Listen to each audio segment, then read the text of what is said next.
Sejam muito bem-vindos ao Destinos Curados. Bom, é sempre uma alegria, é muito prazeroso poder estar aqui. Antes da gente começar a gravar cada história, cada testemunho, nós já começamos a nos edificar. Às vezes tem até lágrimas, porque quando começamos a reviver tudo que passamos e toda a restauração, não tem como não se emocionar. Sim, o Senhor reescreve a nossa história de vida. Eu amo chegar aqui e afirmar para você que tudo aquilo que você pensa não ter jeito nem saída, tem sim. Olha, eu posso garantir que Deus dá jeito em tudo quando o coração é aberto para Ele. Se me buscarem de todo o coração, vocês vão me encontrar, diz a Bíblia. Eu sempre oro, peço ao Senhor para que esse trabalho mova vidas. E essa é a nossa intenção. Em tocar seu coração, te encorajar, te animar, te encher de esperança.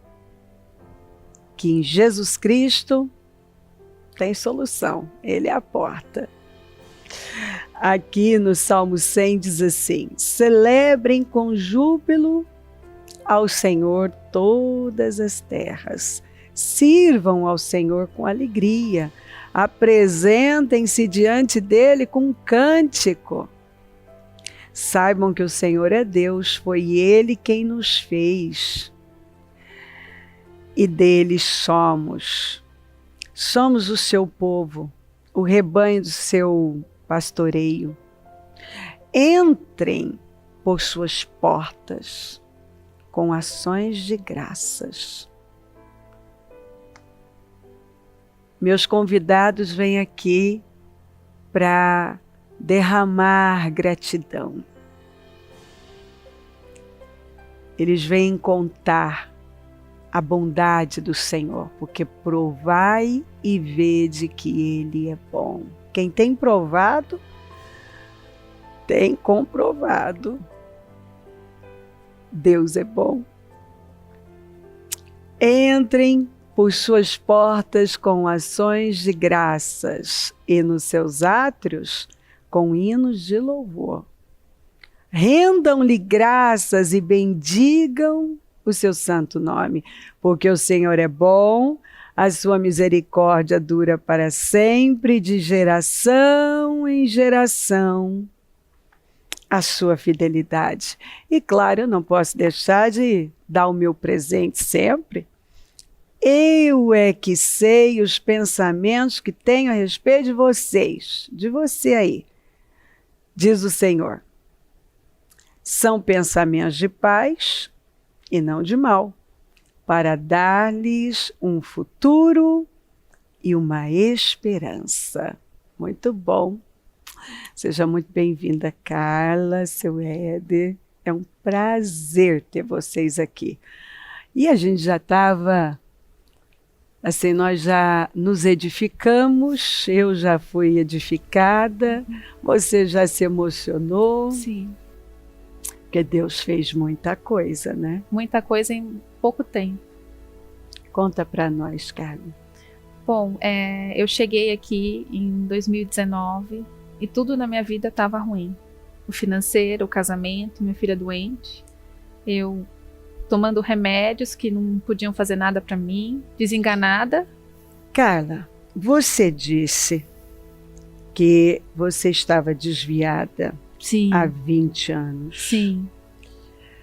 Entrou numa depressão que os médicos disseram para você, o tratamento já findou, nós chegamos no limite. Sim. Uma pessoa chegar num ponto onde não tem mais nem remédio para ela, então você estava num fundo de poço mesmo. Eu tinha desistido de ser feliz. E aí minha filha tinha nascido, eu falei, eu não vou ser feliz, mas eu vou trabalhar para minha filha ser feliz. Eu tinha desistido. Falei, eu não tenho mais motivo para viver. O que você sentia?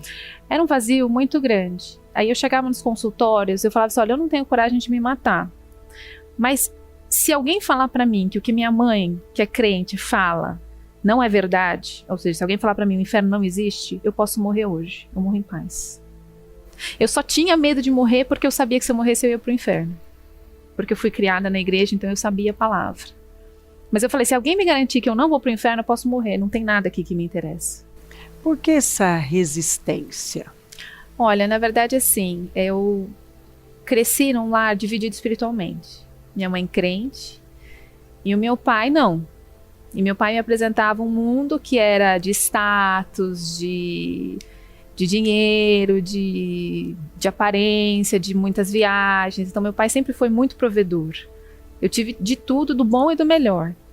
Mas a minha mãe sempre falava, Carla, você só tem isso porque é Deus. E minha mãe falava, eu adolescente, cresci, fui criada num colégio em que, imagina, filhos de políticos, de artistas, não respeitavam os pais. Eu via aquilo, eu achava mais legal do que minha mãe, que falava que eu tinha que ir para a igreja, que eu tinha que ler a Bíblia. E aí eu me rebelei, falei, eu não quero mais, não vou para a igreja. E eu fui pro lado do meu pai. E aí por um tempo eu fiquei feliz. Fiquei feliz, não tinha culpa, né?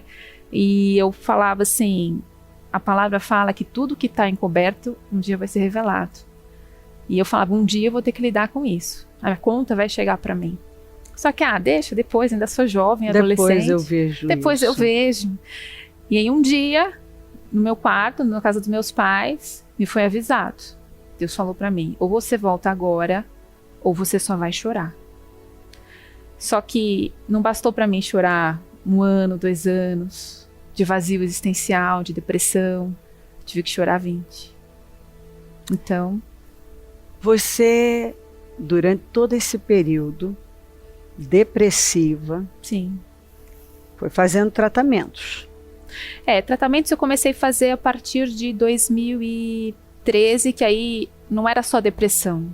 Eu comecei a ter ataques de pânico. Acordava de madrugada sufocando. Comecei a ficar com medo de dormir sozinha.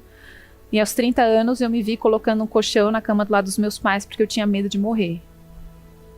Então essa é a situação que eu cheguei. Você disse que tinha manias também, né? Muitas manias de perfeccionismo, toque, pensamentos assim de... Eu chegava no consultório do psiquiatra e falava, olha doutor, hoje eu dobrei a mesma blusa 20 vezes, 30 vezes. Aí ele arregalava o olho e falava, deixa eu aumentar a dose do seu Zoloft, então, para dar uma controlada em você. Só que não adiantava. Eu tinha esse vazio existencial e eu lembro que um dia, eu tomando o Rivotril, eu tinha acabado de casar com ele. Eu falava, eu sei que eu preciso voltar para a igreja. E ele falou para mim, por que você não volta? Eu falei, eu não sei. E eu fui resistindo a Deus, resistindo, porque eu sentia, eu não tinha escolha. Eu acho que comigo, assim, minha mãe ficou orando tanto por mim, minha mãe nunca desistiu. Que Deus, atendendo as orações da minha mãe, falou, nem que se eu tiver que deixar essa menina só com a cabeça, mas eu vou salvar ela na mão. Ô Carla, você disse que se envolveu em muitos relacionamentos, inclusive relacionamentos errados. Sim. Eu lembro que eu falava assim, nossa, traí namorado, que coisa feia. E quando eu vi, eu estava fazendo a mesma coisa, a coisa que eu achava horrível. Aquilo que a gente fala que foi o culto da senhora ontem. Aquilo que a gente fala, eu nunca vou fazer, você acaba fazendo. Quando você pode fazer até pior. Pode fazer até pior. E aí fui. E num estágio, eu conheci um homem estrangeiro. E ele se mostrou interessado por mim, e eu falei assim, eu não sei, porque ele realmente assim, não tinha nada, não tinha aparência, não tinha, a situação dele financeira era pior do que a minha, e eu não sei por quê, eu resolvi dar uma chance para ele. E no primeiro dia que eu saí com ele, ele falou assim, olha, mas eu sou casado. E eu tenho uma mulher que deixei no meu país com uma filha. Mas eu proponho a gente sair até eu voltar para o meu país. E eu não sei por que eu aceitei. Eu falei, eu só vou me divertir um pouco, ele volta para o país dele e acabou. E nesse meio tempo, aquilo que era só uma brincadeira, virou uma coisa assim, maligna, que a gente simplesmente, eu não conseguia mais viver sem ele. Ele era o ar que eu respirava. E aí chegou para mim, ele falou assim, nossa, minha esposa me ligou hoje, falando que ela tá grávida. Eu fui visitar lá nas férias, ela engravidou. Aí eu falei assim, não, mas a gente então continua junto, daqui 2 meses você volta pro seu país e acaba. E realmente aconteceu isso, ele voltou pro país dele, só que aí os dois, era uma coisa espiritual satânica mesmo, a gente não conseguia se largar, e por minha causa, ele falou pra esposa dele, grávida, que ia deixá-la, que só ia ficar com ela durante a gestação, mas que o casamento tinha acabado. E eu hoje, que tenho uma filha, passei por uma gestação e eu tive todo o apoio da minha família e todo o apoio do meu esposo. E foi muito necessário para mim. Eu imagino uma mulher ouvindo grávida que o esposo está deixando ela por outra. Hoje você tem uma consciência da gravidade disso. Sim, então não foi só um adultério. Eu fiz ele falar isso. Eu fiz não é que eu briguei ele, mas por causa do nosso relacionamento. Ele chegou a falar isso para a esposa dele. E era um relacionamento maldito. Aquilo que a senhora fala, ninguém vai ser feliz destruindo o casamento de outra pessoa. Sim. Porque todas as frustrações dele, tudo, ele acabava descontando em mim. Então eu era muito maltratada, ele, não fisicamente, mas psicologicamente sim. E ali se cumpriu também. Porque estava tudo desajustado. Ali né? se cumpriu, eu vi Deus falando para mim, eu não falei para você que se você não voltasse, você só ia chorar, e eu só chorei, porque eu cheguei a largar todas as minhas coisas aqui, larguei tudo, e mudei para lá, aluguei um apartamento. E no dia que eu cheguei com todas as minhas malas, a minha mudança do Brasil, ele falou assim, eu não quero mais ficar com você. Aí eu falei, poxa, você não podia pelo menos ter me falado enquanto eu estava no aeroporto do Brasil? Eu acabei de chegar, eu tinha largado tudo, vendi tudo, abandonei tudo e vim aqui. Então foi um relacionamento que eu sofri muito, muito. Não tinha como ficar, não tinha. Mas a minha mãe todo o período orando. E aí eu consegui voltar para o Brasil, terminar o relacionamento. Mas realmente assim, voltei muito depressiva, com os ataques de pânico, com os toques, ansiedade, não tinha. Só piorava. Só piorava. E uma das coisas que quando eu cheguei aqui, eu vi minha vida destruída, e numas orações, falando com Deus, eu falei assim, Senhor, eu sei que eu sou como o Jonas no barco, que a minha família está afundando por minha culpa. Mas eu nunca mais vou ser a maldição na minha casa, eu vou ser a bênção. E eu vou lutar por isso. Carla, você disse que você tinha um problema sério no caráter. Sim. Quando eu vi o meu pai, minha mãe toda certinha, vinha pra igreja, Carla, você não pode sair em festa. E meu pai, não, imagina, deixa, ela é jovem, deixa eu aproveitar. Então eu comecei a mentir pra minha mãe, falava que ia pra um lugar, ia pro outro. Porque eu queria ir pra festa, eu não queria ir pra igreja, né? E aí uma mentira, começa uma mentira pequena, depois começa uma maior, começa a fazer coisas que você achava que você nunca ia fazer. E no começo ainda dói, mas depois não dói mais. E aí você vai fazendo coisas cada vez... Vai cauterizando, né? Não dói mais. Aí quando eu voltei, o coração começou a apertar e Deus começou a tratar o meu caráter e eu não conseguia mentir mais. Mas não era só mentiras grandes, coisas bobas do dia a dia. Quando você voltou para o Senhor, e você veio para o Ministério de Vida. A menor imprecisão já parecia assim uma facada no meu coração e eu não conseguia mais. Carla, qual o tratamento que quando a parte de medicamentos já tinha se esgotado? A psiquiatra, no final de 2018, começo de 2019, ela falou assim, Carla, vou te dar o último remédio, que esse é o mais avançado, que ela falava assim, que não mexia só com um neurotransmissor, mexia acho que com 4 neurotransmissores, que chamava Brintelix. Ela falou assim, esse é o último, eu não tenho mais medicamento para te dar. Porque eu tomei medicamento a minha gestação inteira, a minha amamentação inteira, antes, depois fiz muitas combinações. Ela falou, é esse. Se esse não funcionar, tem um tratamento que é feito em idosos para resetar o cérebro deles. A pessoa é colocada num centro cirúrgico, sob anestesia geral, e eles dão choques elétricos no cérebro da pessoa para reanimar, para reiniciar o cérebro, né? Tirar todos os traumas mentais. E ela falou que essa era a solução para mim. E eu falei, eu não quero tomar choque na cabeça, vou voltar para a Idade Média, eu não vou fazer um negócio desse. Ou seja, a saída agora, então, era algo cirúrgico. Choques na cabeça, Iam colocar eletrodos na minha cabeça, iam dar choques. Ela falou assim, não, mas eu falei assim, mas dá choque elétrico, a pessoa treme. Ela falou assim, não, mas por isso que a gente dá anestesia geral. A gente dá anestesia geral, você não vai tremer, o seu corpo vai tremer, mas você não vai se lembrar que você está sob anestesia geral. E a gente vê no seu pé, o seu pé fica tremendo e a gente controla para quanto o seu pé está tremendo e controla a intensidade dos choques que vai dar. Então dá na sua cabeça. Eu falei, eu não quero isso, eu não vou fazer isso. Porque realmente eu tomei o Brintelix e não funcionou. Não me levantou. Nada. Você já estava casada com o Sr. Éder? Sim. Já estava casada com ele e assim... Ele via uma esposa muito depressiva, porque assim, eu vivia para trabalhar e só ia cuidar da minha filha. Então, durante a semana, eu acordava, ia trabalhar, voltava, cuidava da minha filha. Terminei de cuidar da minha filha, era pronto, meu dia acabou, minha vida acabou, vou deitar dormir. Então, chegava os fins de semana que eu não tinha que trabalhar, minha filhinha pequena, 8, 9 meses, eu via ele, vamos levar a nossa filha no parque, a gente tem um cachorro muito bonito, um dálmata, vamos levar no parque. Eu falava, não. Então, meu marido sozinho tinha que levar minha filha pequenininha e o meu cachorro no parque.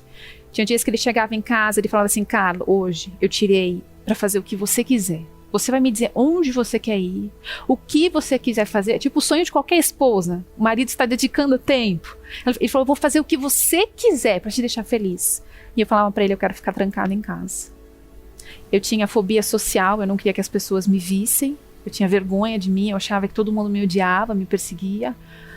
Eu lembro quando eu morava nos meus pais, essa fobia social, assim, eles moram num condomínio de casas, eu colocava a janela para fora. Se tivesse algum vizinho na rua, eu não saía. Ou eu saía, se eu visse alguém saindo da casa, eu voltava para casa correndo para me esconder. Eu só saía de casa quando eu tivesse certeza que não ia ter ninguém que ia me ver. Ou se eu estivesse andando na rua, se longe eu já visse uma pessoa que me conhecia, eu atravessava a rua para não ter que cumprimentar.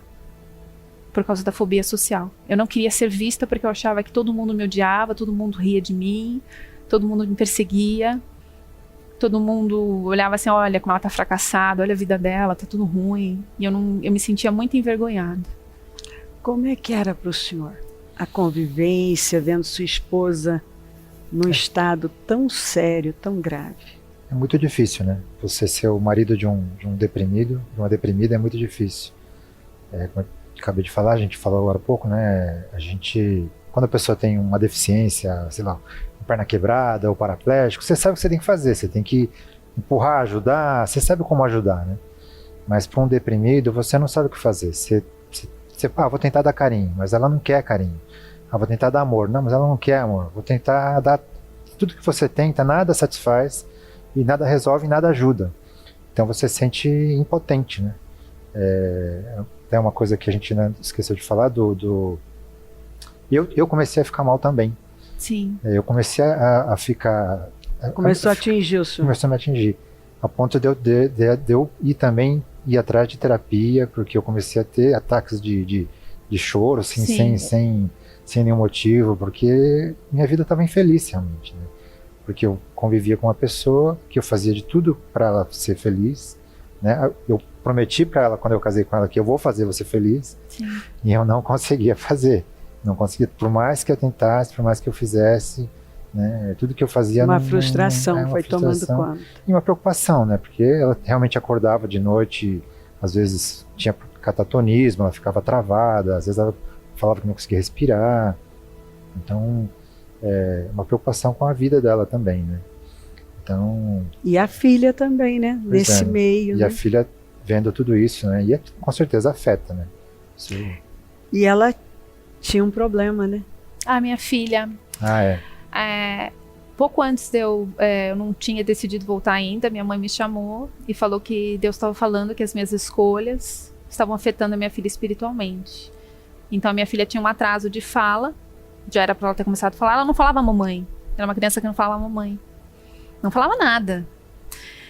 E aí foi que eu falei, não, eu não vou deixar isso atingir a minha filha. Aí minha mãe, psicóloga, tinha notado traços de autismo na minha filha, mas ela não teve coragem, não falou pra mim, pra não assustar. Mas aí levamos na fonoaudióloga e ela começou a fazer terapia. A fonoaudióloga falou assim, olha, eu quero... Até que ela falou pra gente levar ela pra uma psicóloga pra fazer uma análise, porque ela realmente acreditava que minha filha tinha traços autistas. Então minha filha, ela falava que minha filha tinha muita rigidez, assim, a mudança, que minha filha não olhava nos olhos.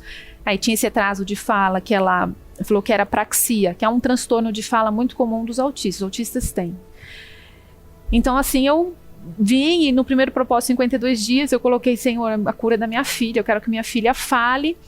E aí eu vim. Foi a sua filha o grande estímulo para você reagir a tudo isso? Foi, porque assim, tudo que acontecia comigo, eu falava, não tem problema, eu não vou ser feliz mesmo. Mas aí quando eu vi que começou a atingir a minha filha, eu tinha decidido viver pela felicidade dela, eu falei, não, mas aí não. Eu decidi viver pela felicidade da minha filha. Eu não vou viver pela minha, porque eu nunca mais vou ser feliz. Mas eu quero que minha filha seja. Você chegava a falar isso? Eu falava, eu não vou ser mais feliz. Mas eu vou viver para fazer minha filha feliz. Para criar minha filha bem e fazer ela feliz. Quando você viu isso, você tomou essa decisão que você ia voltar. Um dia ela estava colocando ela para dormir, ela dormiu no berço, eu me ajoelhei fazia anos que eu não fazia isso. Me ajoelhei do lado do berço dela, e aí eu decidi, falei, Senhor, todos os dias eu vou orar e vou ler a Bíblia. E aí comecei. Você disse que você queria voltar, mas você não encontrava um lugar e você Sim. pediu para Deus direcionar. Como foi isso? Então eu comecei a orar e ler a Bíblia todos os dias, e eu falei, eu tenho que voltar para uma igreja. Mas a da minha mãe eu não queria voltar.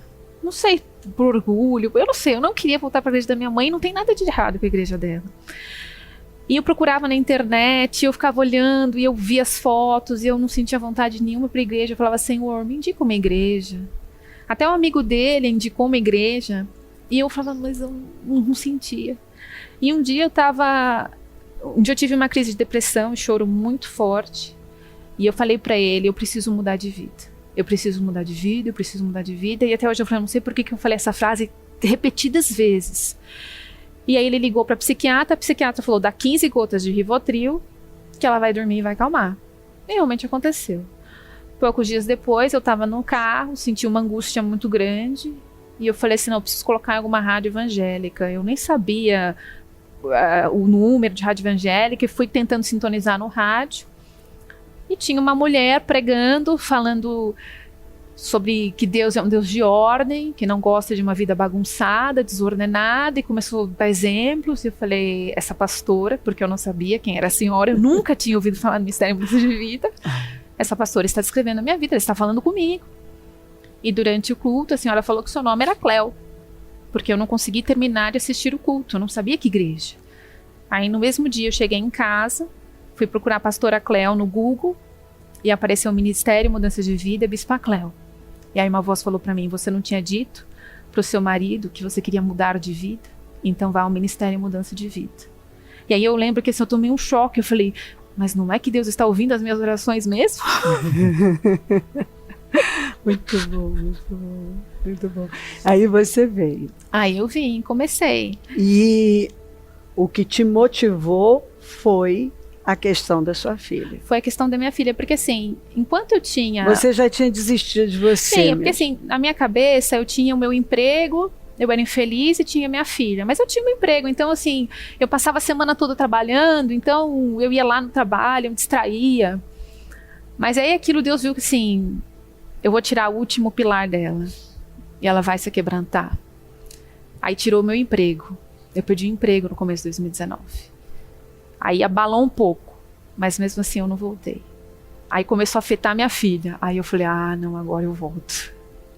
Pela minha filha, eu volto, a gente dá vida pelos nossos filhos, né? Você disse que no seu primeiro culto, você foi liberta. Depressão. Eu vim uma vez na igreja, no domingo, no culto da senhora de manhã, sozinha. E aí passou aquela semana, eu passei bem. Aí uma semana depois minha filha foi internada no hospital por uma infecção urinária grave.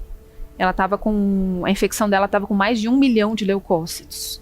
O normal, assim, é 30 mil. Ela estava com mais de 1 milhão. Aí a médica falou, olha, isso aqui tem que internar, não dá. Minha filha não tinha 2 anos de idade. E ela ficou internada no hospital e meu marido perguntava para mim, mas você está conseguindo dormir? Porque eu passava durante o dia. Você disse que ele falou, você deve estar tomando um remédio bem forte. Você deve estar tomando os mais fortes, né? Eu, não tô. Eu ligo na Bispa, no programa dela, no Mudança de Vida, e eu dormia com o culto da senhora. Sem tomar os remédios mais fortes para dormir. E de repente eu vi que eu estava uma pessoa alegre, que eu não precisava mais de remédio para depressão. E assim me libertei dos remédios de depressão. Foi muito rápido. Muito rápido mesmo. Foi a primeira coisa que Deus fez por mim. Uma libertação total. Foi. Não tomo mais nenhum remédio. Nenhum. Teve um momento que eu tive que realmente agir a fé, porque eu não tomava mais os remédios para depressão, mas os remédios à noite eu ainda tinha que tomar para ansiedade. E eu falei assim, eu vou jogar tudo fora. E eu joguei tudo fora. E a minha psiquiatra ligava para mim e falou, Carla, eu quero ver você. Aí aquela voz falou, olha, se você voltar, você vai conseguir tomar remédio de novo. E aí tudo isso vai passar. Aí eu abraçava a Bíblia, de noite, gemendo. A palavra diz que eu não preciso disso, então eu não vou ligar e eu não vou voltar. Muitas noites eu dormia abraçada a uma Bíblia, com medo de enlouquecer, porque eu não estava tomando os meus remédios, mas eu não tomei. Ficou muito tempo, né? Muito tempo. Naquela vida. Sim. E eu abraçava a Bíblia e falava, Senhor, me ajuda, e eu não tomava. E aí falava, a palavra fala que eu não preciso, então eu não preciso. E eu resisti. E assim me libertei de anos e anos. Chegou logo também no início, eu tinha consultas com o psiquiatra e com a psicóloga. Logo no início, eu falei, eu não vou mais na psicóloga também. E eu orei para Jesus, eu falei, Jesus, fala que na Bíblia fala que o Senhor é tudo que a gente precisa. Então o Senhor vai ser meu psicólogo também, porque eu também não tenho mais psicólogo, eu abandonei o psicólogo. Então o Senhor vai me tratar. Aí você teve uma surpresa com a sua filha. Sim. Aí a gente... Porque a menina que tinha um diagnóstico grave, sim, começou a falar do nada, né? Do nada, sim, né? Foi por milagre. Ela começou a fazer fono e ela teve umas melhoras, mas assim, ela falava só a última palavra, a última sílaba da palavra. Ela não falava frases, estava truncado. E aí chegou em dezembro, a fonoaudióloga falou assim, olha, eu vou tirar férias, vai ficar 1 mês de férias. E vocês têm que fazer esses exercícios. Passou lição de casa pra gente fazer durante 1 mês, só que a gente não fez. E um dia eu tava com a minha filha, dezembro mesmo. Eu olhei assim minha filha e uma voz falou pra mim mesmo, você não percebeu que a sua filha já está falando tudo? Eu tomei um choque, eu falei, meu Deus, eu tô conversando com minha filha tá respondendo, tá falando frases. Eu falei, e eu fiz quando ela estava de férias da fono, pra ficar claro pra você que não foi a fono, fui eu. O que você ouviu depois do desenvolvimento dela? Então, e aí hoje a minha filha na escola, a professora falou, isso foi ontem. A professora falou assim, Carla, a sua filha, ela faz coisas que crianças de 3 anos não têm capacidade de fazer. Ela é a mais adiantada. E aquele diagnóstico? Né? Pois é, eu sei de um diagnóstico de uma criança que não falava nada, estava atrasada em relação a falar das outras crianças, para a criança que é a mais inteligente de toda a turma. E acima da média das crianças. Ela não é autista, ela não tem problema nenhum. Não tem problema. E aqui na igreja, as professoras, as tias da escolinha me param para falar da minha filha. Fala, nossa, sua filha é incrível, sua filha é inteligente, a sua filha, assim, todo mundo encantado com minha filha. Porque minha filha é alegria pura. Coisa que uma criança autista tem dificuldade de expressar sentimentos, de expressar emoções. E todo mundo, assim, é encantado aqui na igreja com a minha filha. Carla, você disse que você não acreditava que você pudesse ser uma pessoa feliz, alegre. Não. Você já tinha desistido disso. Como que é a Carla hoje? Não, hoje, uma coisa que me surpreendeu muito, que no final do ano passado, a minha cunhada falou pra mim, foi no Natal, na casa da minha mãe. Ela falou assim, Carla, você mudou, é nítido. E a minha sobrinha fala pra mim que ela vê o meu marido feliz porque a minha alegria irradia nele. Verdade. O senhor vê isso conviver com ela é uma outra história hoje. Com certeza, com certeza. É outra pessoa. Outra pessoa. E minha vida mudou completamente. Hoje eu tenho, somos um casal. Não somos moribundos, né? A gente Sim. tem alegria, tem felicidade. Mudou E tudo. o senhor também, com certeza, foi liberto. Para mim foi excepcional, porque nossa relação melhorou em todos os aspectos. Tudo que puder imaginar, nossa relação melhorou. E A psicóloga deu alta para ele também. Sim. Você vê que era um problema espiritual. Sim. Atingindo todo mundo. Você, ele, a filha. Tudo, financeiro, tudo. Isso. O financeiro ia muito mal. Inclusive, o senhor disse que pensou até em desistir. Sim, pensei mesmo. A gente vinha de uma crise. Bom, tudo bem que o Brasil estava todo em crise, né? Mas a gente viveu uma crise que eu acumulava dívidas na empresa. Para sanar a dívida da empresa, eu comecei a ter dívidas pessoais, comecei a trazer a dívida para dentro da minha casa, e as dívidas aumentando. Vendi o carro, chegou uma hora que eu não tinha mais o que fazer. E eu cheguei a falar para ela, vou desistir, porque daqui por diante não dá mais, não tem de onde tirar mais dinheiro. Então, é melhor ficar com as dívidas que eu tenho agora, do que só aumentar as dívidas e não conseguir mais nada. A gente, vamos mudar da cidade, sei lá, trabalhar no campo, sei lá, a gente ficou inventando começa a pensar em sumir, eu não sei para onde eu vou desaparecer. Sim. Né? Chegamos até a olhar cidades. Engraçado, as pessoas buscam saída em tudo quanto é lugar, né? É verdade. Pensa em tudo, mas não pensa em passar pela porta que é Jesus, né? Só que assim, uma coisa que eu quero falar, a gente tá realmente, essa empresa sofreu com a crise, só que assim, eu era uma pessoa infeliz. Então, como é que eu supri a minha necessidade, a necessidade de felicidade? Comprando. Eu sabia que a gente estava numa situação difícil, só que eu não conseguia parar de comprar. Eu era uma compradora compulsiva, eu gastava demais, mais do que o meu salário. Então, isso também contribuiu para a nossa ruína e para o nosso endividamento. Mas, quando eu voltei, ele falou assim para mim, Carla, não tem jeito. Aí eu desafiei ele, falei, meu Deus, vai mudar.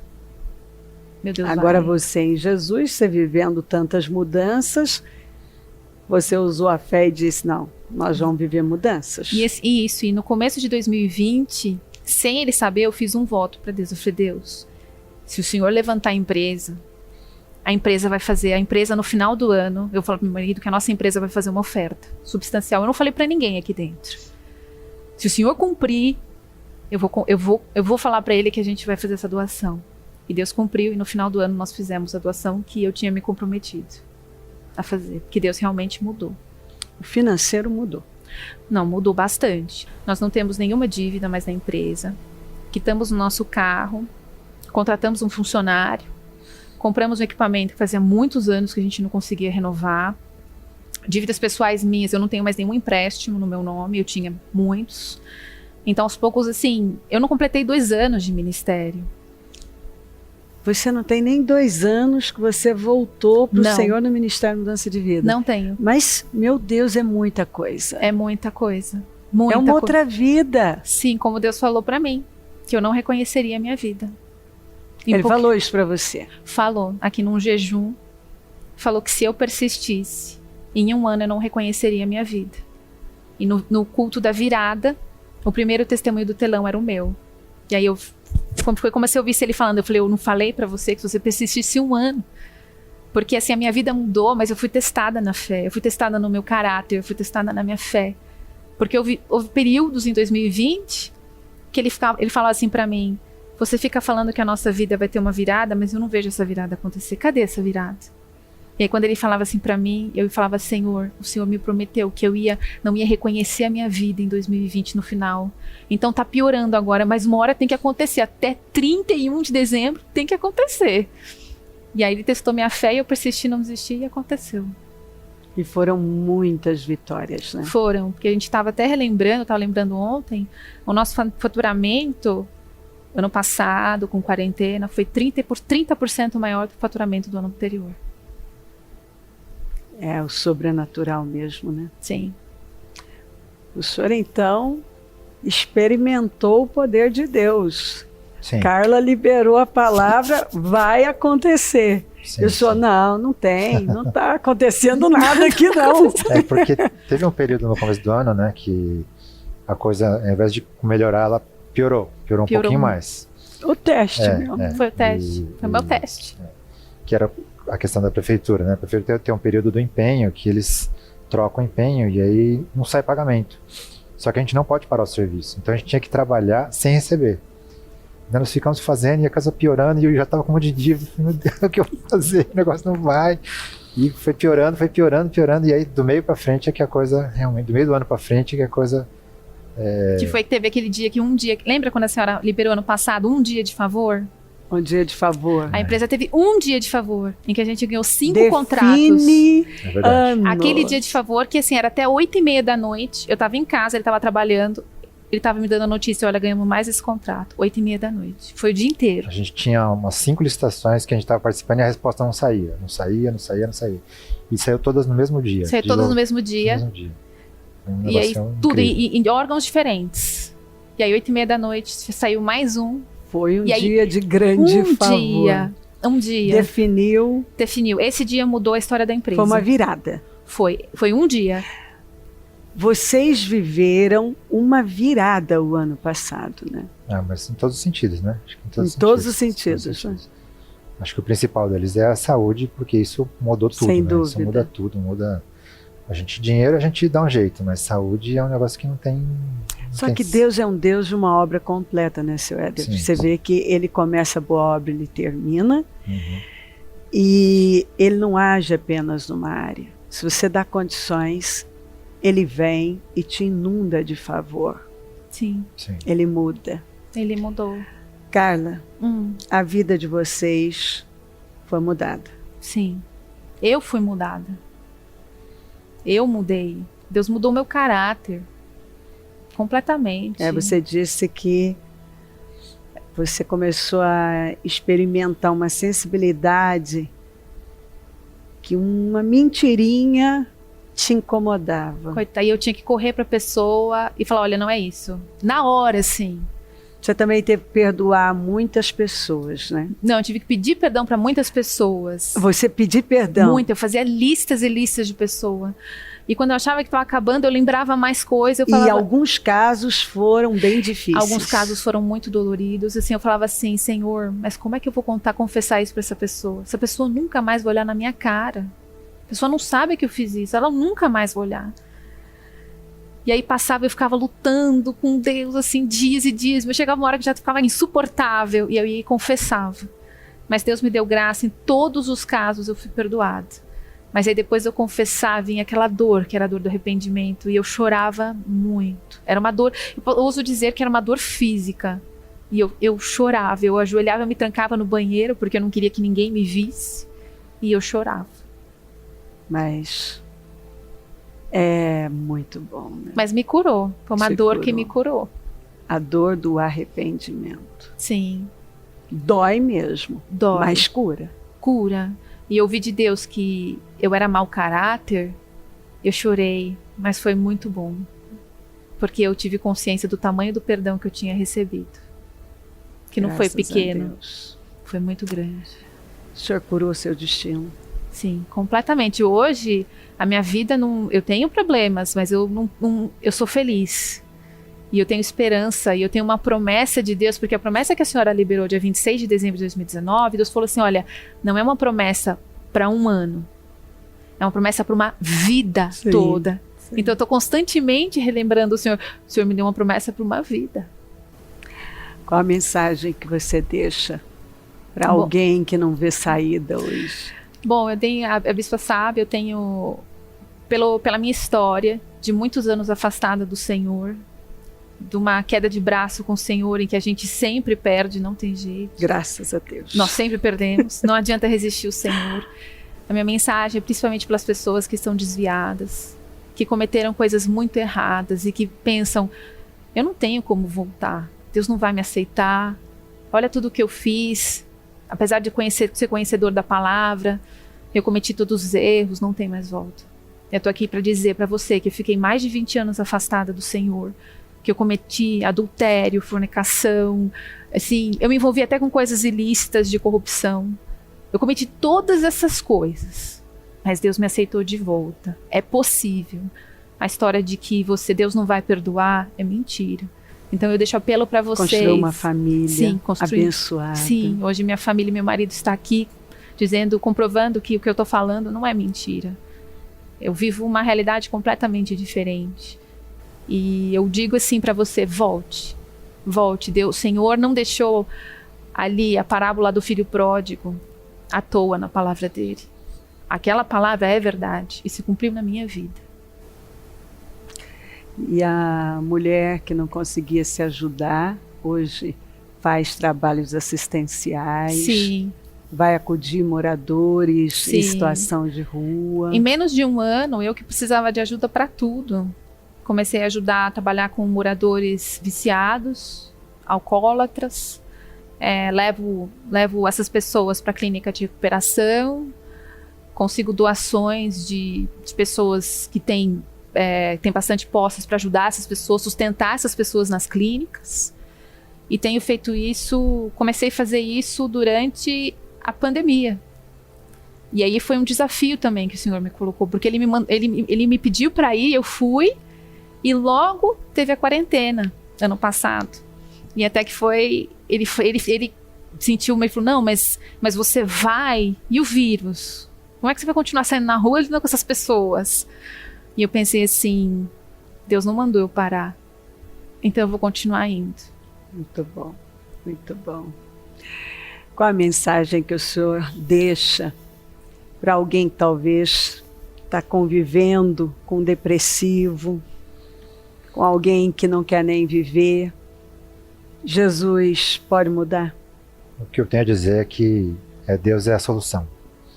Porque a gente vê isso o tempo todo, né? O que a gente mais vê hoje são pessoas ansiosas, deprimidas. As pessoas tomam bilhões de remédios, fazem zilhões de tratamentos. E eu nunca ouvi falar de gente que consegui resolver. Nunca ouvi falar que tive algum resultado positivo. Mas eu tenho uma experiência de que sem nada disso, ou aliás, tirando tudo isso, com Deus, a coisa assim, resolveu completamente. Não, curou completamente. Não é que melhorou, ela curou completamente. Então, o que eu tenho a dizer é, a solução é essa, não tem outra. Não tem outra solução. Muito bom, muito bom. Tá aí. Sim, é a frase do seu Éder. Deus é a solução. Jesus Cristo é o Senhor. E a Bíblia diz que tudo se curva diante dele, se dobra diante dele. Ele faz. A mensagem já foi entregue. O Deus que agiu nessa família, em todas as áreas. Ele não faz acepção de pessoas. E se você está aí, é para você. É Ele te chamando e te encorajando a se levantar e dar os passos de fé. Vamos orar. Ó meu Deus, quero agradecer de todo o meu coração a obra que o Senhor fez na vida dessa família. Que obra incrível, que testemunho profundo, que emociona, que edifica. Eu quero te agradecer, meu Deus. Eu te rendo graças por uma obra tão grande. E peço que o Senhor toque corações agora. Que vidas estejam sendo tocadas profundamente. Que essa mensagem tenha calado fundo. E que ela esteja se levantando com força, abrindo o coração, porque eu sei que o Senhor está buscando por ela. E basta ela abrir o coração. O Senhor está pronto a acolher, a abraçá-la. E eu sei que o Senhor está dizendo, o que você não conseguiu em lugar nenhum, eu posso fazer por você. Que ela receba paz, alegria, força, encorajamento, toda a vida que ela precisa. Eu peço a tua bênção, dou a minha bênção e agradeço pelo privilégio de estar aqui. Muito obrigada, meu Deus. Obrigada por tudo. Amém. Amém, amém. Graças a Deus, amém. Tem solução. Jesus Cristo é o Senhor. Carla, muito obrigada. Foi maravilhoso. Muito obrigada, Senhor, viu? Muito obrigada por ter vindo. E muito obrigada a você. Vem, vai ser um prazer servir você. E eu tenho certeza que a Carla vai amar contar pessoalmente o testemunho dela para você. Deus te abençoe.